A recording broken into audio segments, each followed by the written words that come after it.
saya boleh berbangga, artinya walaupun kakek saya orang Chinese asli, tapi dia mengabdikan hidupnya untuk orang Bali dengan cara Bali. Ya perpaduan Bali dan Chinese dari bapak saya.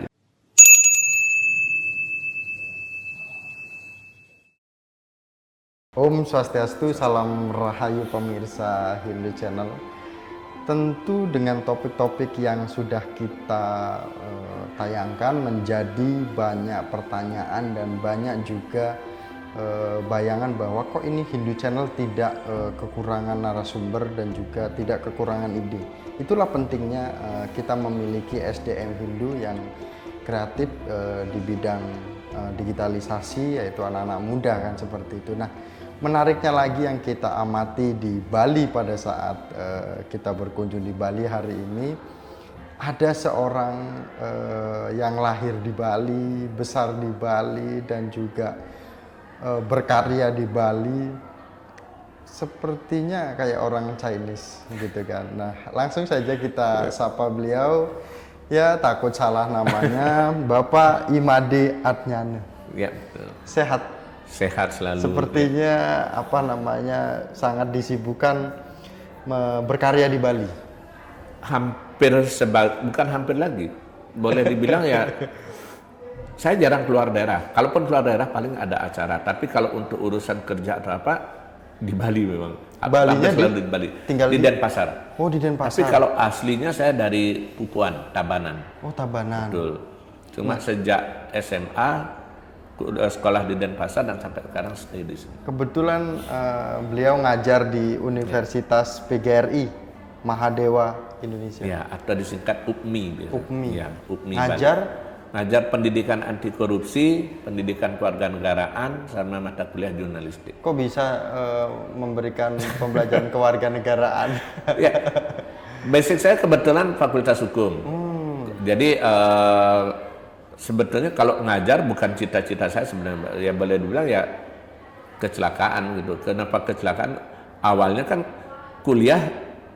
waktu kuliah saya bingung mau kuliah jurusan apa gitu, karena dan masih ada persepsi pada waktu itu kalau orang Tionghoa keturunan Chinese kuliahnya pasti kalau nggak ekonomi kedokteran.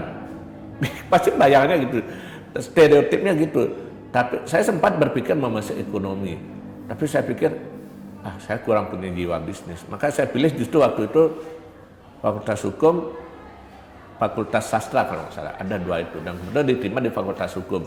Niatnya kan jadi pengacara, keren kayaknya. Ya, keren. Gara-gara pada waktu itu ada filmnya Andy Lau, judulnya Unwritten Law. Itu lagi diputar di bioskop. Jadi pengacara kayaknya asik, keren. Tapi setelah masuk kuliah, dengar cerita begini begitu tentang dunia pengacara, saya pikir, aduh enggak deh.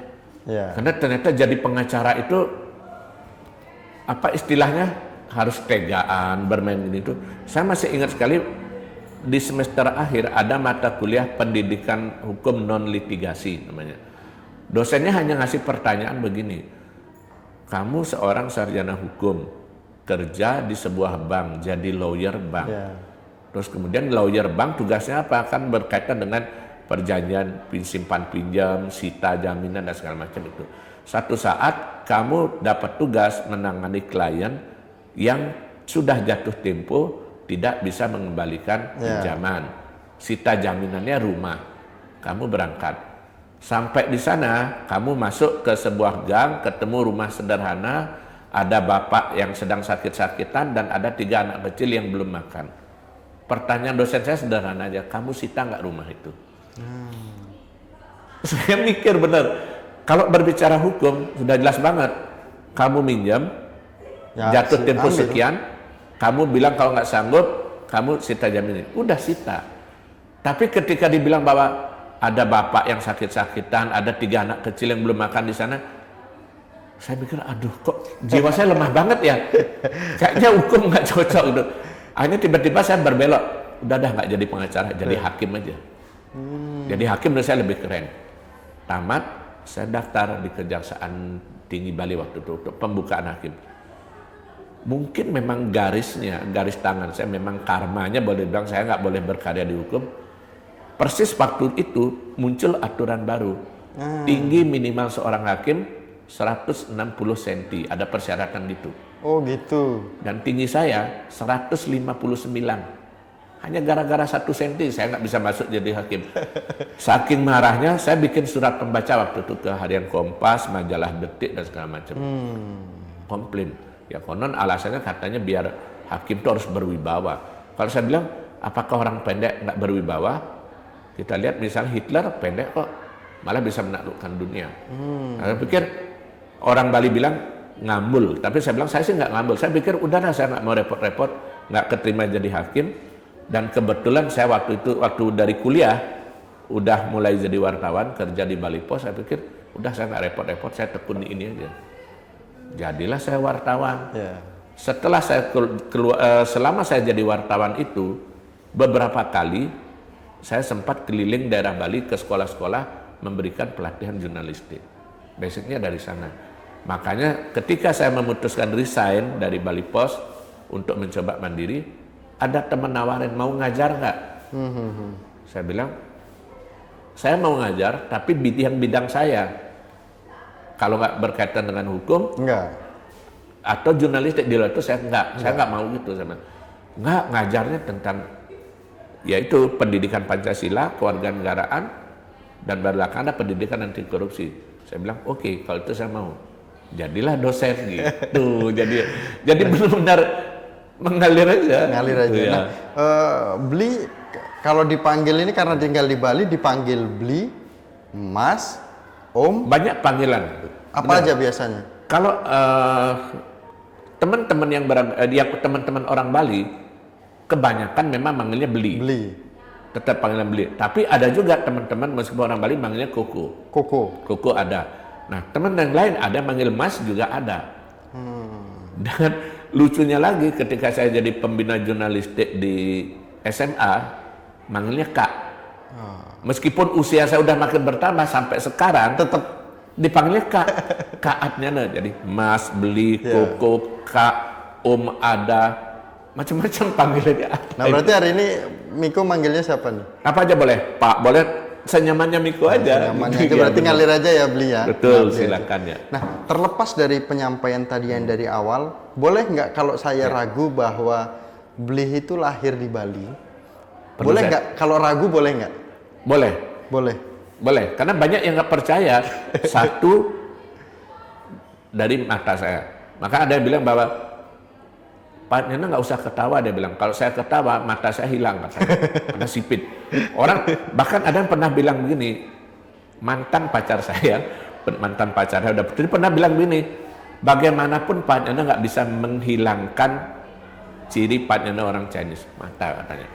Itu yang pertama. Ya, orang ragu. Yang kedua, kalau ketemu saya ngomong bahasa Indonesia, saya nggak tahu kalau Miko nanggapi atau teman-teman, dia bilang kok nggak kelihatan logat Balinya ya? Ada yang mengatakan begitu. Banyak yang mengatakan saya seperti dibilang Chinese dari Surabaya atau Chinese Medan. Saya jadi ragu sempat. Memang ya dialek saya nggak ada Balinya banget. Karena mungkin kalau ada yang meragukan itu karena orang luar Bali yang meragukan saya bahwa orang Bali, karena mereka sudah termakan stereotip orang Bali kalau ngomong itu pasti ditekan-tekan suaranya kan. Jangan begitu, saya nggak begitu. Padahal nggak, orang Bali ngomong nggak selalu begitu Pak. Coba aja ikut lihat orang Bali ngomong bahasa Indonesia biasa. Tapi di film, di sinetron, orang Bali itu kok jadi logatnya ditekan-tekan kayak begitu. Nah itu yang menyebabkan saya bilang, apanya itu nggak kayak orang Bali, dia bilang. Kalau nggak percaya, pas saya perlu tunjukkan KTP, saya pernah tantang begitu.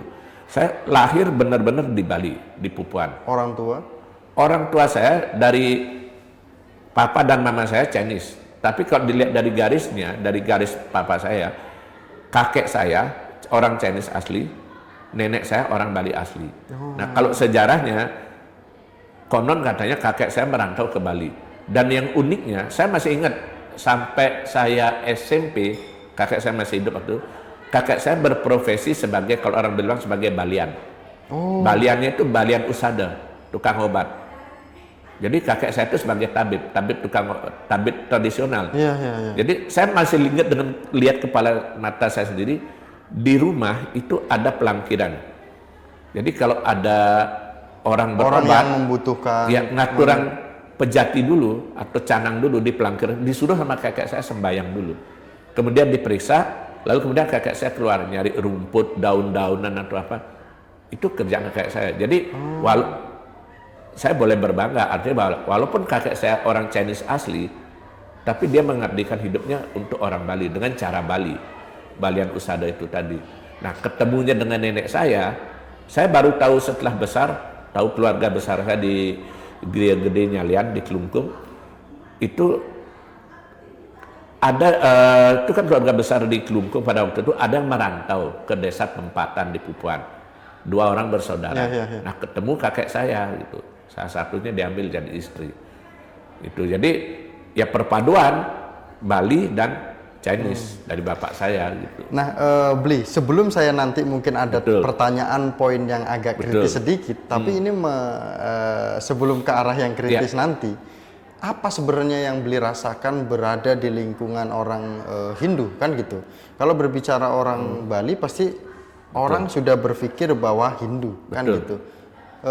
Bli orang Chinese yang berada di lingkungan mayoritasnya sih Hindu kan gitu. Apa yang kalau dirasain? saya ditanya perasaan biasa aja, ada nyaman aja. Apalagi ini mungkin kebetulan ya saya tinggal di Pupuan, di sana sangat heterogen. Rumah saya di dekat pasar Pupuan itu beberapa komplek itu Chinese. Agak di atasan dikit itu dibilang kampung Jawa, orang Muslim, ada masjid. Agak ke timur dikit ada pura. Dan artinya udah tiap hari berpapasan ketemu dengan orang Bali, budaya Bali, kemudian tradisi Bali udah biasa. Bahkan saya masih ingat sekali waktu kecil, terutama orang Chinese di Pupuan, ketika ada odalan misalnya di pura dalam, di pura desa, orang Chinese ikut ngayah, ikut mebat dan segala macam. Dan tiap hari mendengar orang misalnya orang istilahnya ngeleneng atau beras segala macam, udah nggak jadi hal yang aneh. Dan biasa aja, dan justru bagi saya ngerasa bahwa ya mungkin kalau orang baru mengatakan belakangan banyak menggemakan soal toleransi keberagaman, saya dari kecil udah ngerasain itu di lingkungan saya. Apa yang dirasain?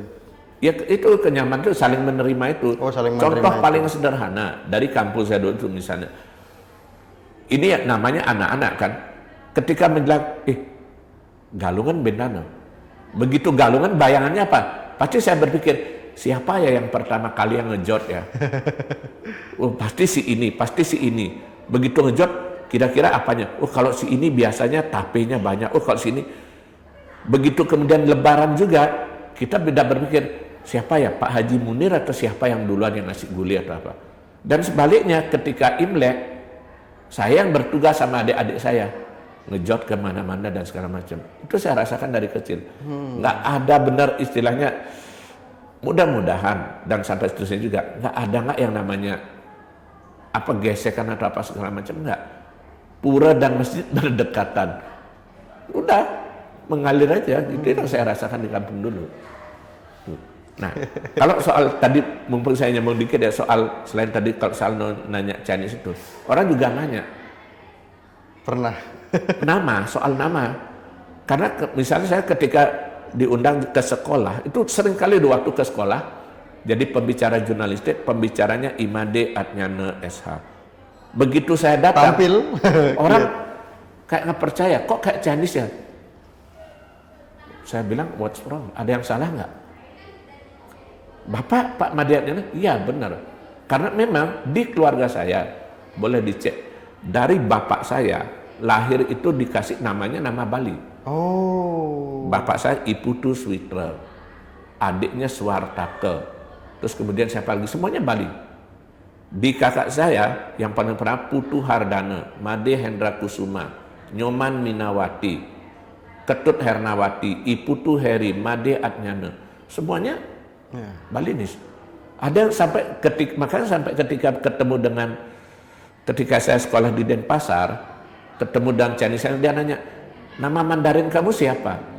Saya punya memang nama Mandarin, tapi hanya dipakai nama panggilan di rumah aja. Artinya pernah menyebut nama Mandarin apa gitu. Paling hanya untuk panggilan di rumah aja dan pertemanan. Lebih banyak dikenal siapa? Made Adnyana.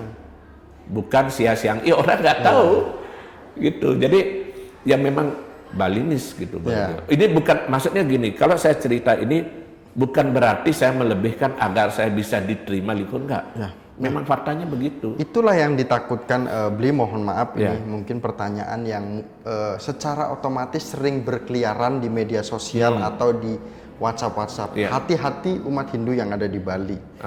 Banyak beberapa bahasa kasar nih, mohon maaf, penyusup melalui strategi-strategi menggunakan nama, menggunakan adat-adat, dresta adat Bali dan lain sebagainya, kearifan lokal dibawa-bawa. Secara tidak langsung ternyata dia itu ingin menguasai beberapa lingkungan yang ada di Bali. Kalau ada pertanyaan seperti itu dan ada kondisi seperti itu, apa yang ingin disampaikan oleh Bli Adnan? Kalau saya bilang orang berpendapat boleh, komentar boleh, buktikan aja. Kalau saya nggak berpikir ya orang ngomong silahkan aja, tapi yang penting bukti.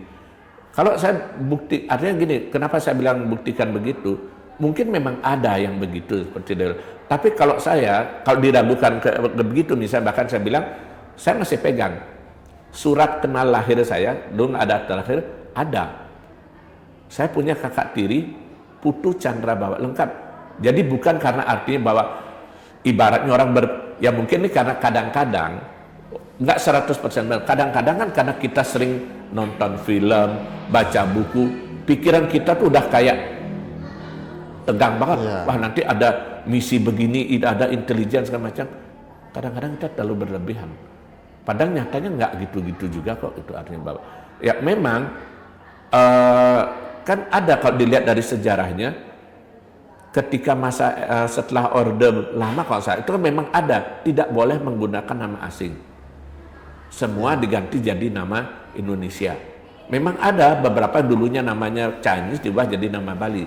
Tapi kalau di keluarga saya kebetulan dari lahir memang namanya Bali. Bukan nama Chinese. Satu keluarga lagi. Ya, bukan nama Chinese yang diubah jadi nama Bali, enggak.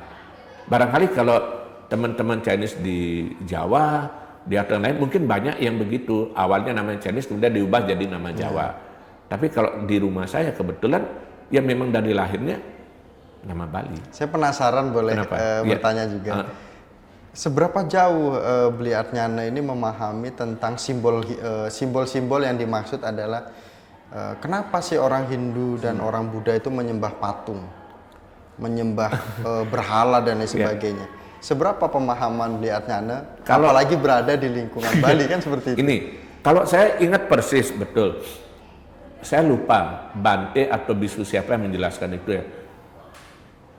Dalam pemahaman saya, persepsi saya, yang kita nggak menyembah patung, kita nggak menyembah benda, tetapi lebih kepada karena keyakinan. Ini serupa dengan pertanyaan begini, kenapa orang Cina kalau sembahyang misalnya pakai dupa, terus kemudian sembahyang pakai masakan begini gitu, itu dikasih makan siapa?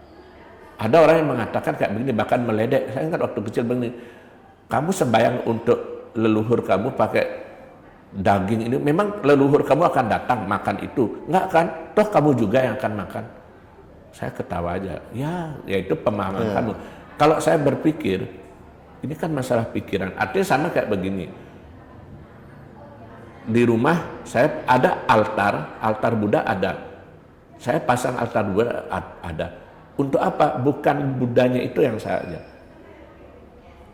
Bukan patung Budanya itu yang kita puja. Tetapi kita untuk mengingatkan kita bahwa di dunia ini ada banyak Buddha yang pernah lahir. Salah satunya Siddhartha Gautama. Siddhartha Gautama inilah yang kemudian menyebarkan ajarannya kan gitu. Untuk mengenang jasa-jasa baik beliau yang sudah mengajarkan kita. Karena kita masih awam, ibaratnya kayak gini. Saya belum bisa meditasi untuk mengingatkan saya, apa yang saya pakai medium apa? Patung, terus kemudian gambar itu. Sehingga ketika melihat itu, saya jadi teringat ajaran beliau. Simbol itu hanya untuk mengingatkan aja. Seandainya pun kalau misalnya kemudian, kalau nggak ada simbol itu bagaimana? Sama kayak begini dulu misalnya. Kalau misalnya saya pergi ke satu daerah, tidak ada wihara, tidak ada altar Buddha, apakah saya nggak jadi menjalankan ajaran Sang Buddha? Enggak. Tetap yang kita ingat. Nah, ajaran yang saya masih ingat, yang saya bilang itu udah dibilang bahwa sarana, apakah itu patung atau apa, itu ibaratnya kan perahu. Sederhananya kayak gini, kita sekarang ada di sini, kita menuju pantai seberang. Yang disebut pantai seberang itu kan pencerahan. Kalau di Buddha kan dibilang mencapai tingkat kebudaan. Kalau di Hindu mungkin mencapai, bukan moksa, karena kalau moksa kan berarti udah meninggal. Tapi artinya untuk mencapai, apa ya istilah tingkat tertinggi di Hindu itu. Ya itu, artinya kita menuju ke sana, kita masih butuh sarana. Kita butuh perahu. Nah kalau sekarang sarananya apa? Ya itu tadi, tempat pemujaan atau apa. Bisa jadi besok kalau misalnya saya udah, siapa tahu kan, kalau misalnya bahwa spiritualitas saya udah tinggi, saya nggak butuh benda-benda itu. Iya. Dengan duduk tenang begini aja, kita udah bisa memfokuskan pikiran. Pemahaman saya seperti itu kalau benda-benda itu. Bukan bendanya yang kita puja. Ya sama kalau soal makanan. Karena ajarannya konsepnya kayak begini. Sorry kalau saya mohon maaf kalau ada yang salah, mungkin bisa ada yang koreksi juga. Kenapa kita mengaturkan, kalau orang bilang sesajen makanan atau apa, di Buddhis itu kan diajarkan bahwa satu, kita sangat beruntung terlahir sebagai manusia, sangat sulit terlahir sebagai manusia, karena kan ibaratnya alam manusia ini ada di tengah-tengah. Ada alam di bawah kita ada banyak, ada alam di atas kita banyak. Nah mereka yang di bawah ini nggak bisa seperti kita. Salah satu cara membantu kita gimana? Yaitu tadi melimpahkan jasa baik. Saya misalnya menyajikan makanan ini ibaratnya kayak begini. Bagi mereka yang tidak kelihatan, yang tidak tampak, yang tidak, kita masih bisa makan.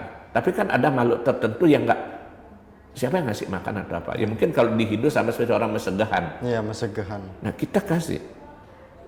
Terus kemudian gunanya apa? Kenapa apa hubungannya dengan leluhur? Orang mengatakan dengan memberi makan kepada makhluk-makhluk yang tidak beruntung itu kan perbuatan baik. Itu disebut butenya. Ya, itu kan karma baik.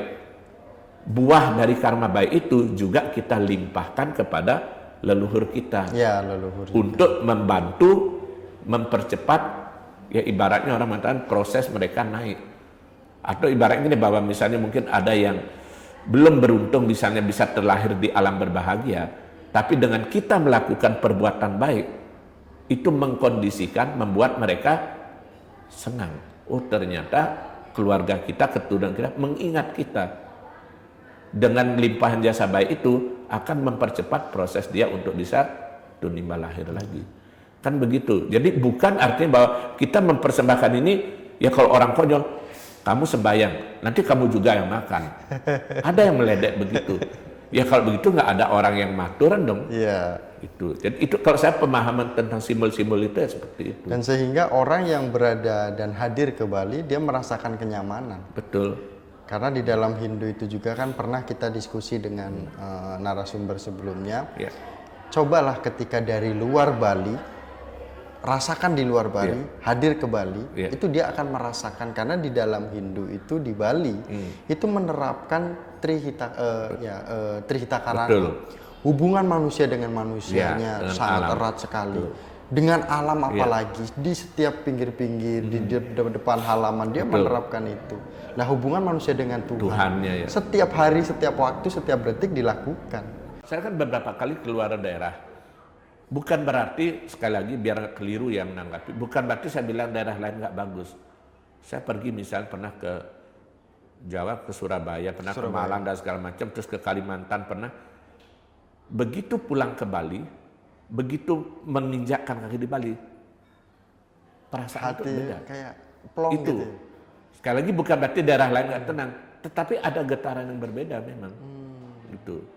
Nyaman gitu ya. Ini kita ngobrol sederhana, cuman kok waktunya sudah lumayan ini, kok. Udah lama ya? Kapan-kapan boleh main ke Jakarta? Boleh. Nanti kalau saya ke Jakarta, saya kontak nanti. Kita ada di Jakarta Timur. Ya, mungkin kalau sering ke Jakarta Timur, kita berada di dekat-dekat situ lah, Rawamangun. Oh, ke Rawamangun ya. Kalau saya sering ke Jakarta, bilang ke Jakarta Utara malah, ke Wihara Dharma Caka. Iya, tahu. Jakarta Utara, Kelapa Jakarta Gading. jauh ya. Lumayan jauh kalau dari situ. Iya. Ya, mungkin nanti Beli bisa Boleh. main ke sana berkunjung. Diskusi kita ini ada beberapa pertanyaan yang kritis tadi dan lain Ya. sebagainya, itu pun untuk apa sih sebenarnya tujuan orang Chinese gitu kan Betul. bahasanya yang tadi seadanya ada itu untuk hadir di Bali. Betul. Apakah memang hanya untuk bahasanya mohon maaf numpang hidup gitu Betul. kan, atau memang secara tradisi memang diterapkan? Tadi terbukti. Saya kira kedua-duanya kan ada. Kedua-duanya Yang memang itu numpang ada. hidup mungkin ada Iya. memang. Tapi kalau yang memang ada mengabdikan diri untuk Bali juga ada juga. Apalagi tadi sebagai Betul. dosen, kemudian di jurnalis Betul. sangat aktif sekali kan gitu. Iya. Nah mungkin untuk kalimat bijak untuk anak muda ketika menjalani proses kehidupan kan gitu. Jangan dikit-dikit lemah, Iya. lemah. Gimana menurut Bli? Ini kan pemirsa Ya, Hindu kalau- Channel tentu saja. Saya bilang begini bahwa hidup ini adalah tantangan. Tantangan itu bukan untuk dihindari, tantangan itu justru untuk dihadapi dan harus kita selesaikan. Gitu aja. Ya, karena kalau bilang hidup ini tanpa tantangan nggak mungkin. Tantangan akan selalu ada. Nggak tua, nggak muda dan segala macam. Dan justru kalau saya bilang anak muda itu justru harus spiritnya lebih kuat. Jangan lemah itu. Karena ibaratnya saya mengatakan, saya sekarang udah masuk generasi tua. Saya memang belum berhasil 100%, tapi setidaknya saya masih tetap semangat. Masa kalah sama saya yang udah tua kan itu jadinya. Tetap semangat untuk anak muda. Terima kasih, Terima kasih. Pak Bli Made Ardana juga sudah memberikan inspirasi ke kita semua, terutama ke Miko juga ini kan menjadi pelajaran di Bali sudah berapa hari kan gitu. Iya. Nah, pemirsa Hindu Channel jangan lupa dukung Hindu Channel, like, komen, dan subscribe. Tentu ketika komen memberikan topik-topik tema dan juga mungkin ingin salam-salam dengan Pak Made Ardana, nanti bisa komunikasi melalui Instagram Hindu Channel atau Facebook ataupun di kolom komentar Hindu Channel. Kami tutup dengan salam Pancasila dan kita akan tos biar ini lebih dekat lagi gitu kan. Oke, terima kasih pemirsa Hindu Channel.